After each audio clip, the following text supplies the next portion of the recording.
নেত্রকোনার পূর্বধলায় গভীর রাতে ভয়াবহ অগ্নিকাণ্ডে নিঃস্ব হয়ে পড়েছেন দুই ব্যবসায়ী। উপজেলার ঘাগড়া ইউনিয়নের মেঘশিমুল নতুন বাজারে এই অগ্নিকাণ্ডের ঘটনায় পুড়ে ছাই হয়ে গেছে দুটি মুদি দোকান। ব্যবসায়ীদের দাবি, এতে প্রায় 10 থেকে 12 লাখ টাকার ক্ষয়ক্ষতি হয়েছে।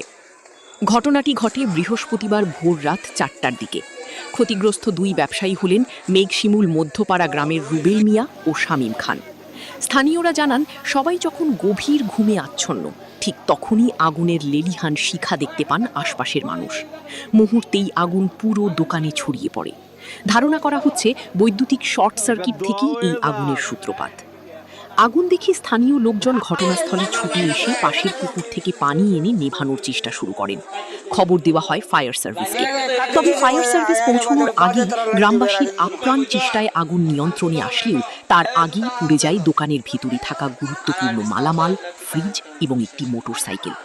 শেষ সম্বল হারিয়ে এখন দিশেহারা রুবেল ও শামীম।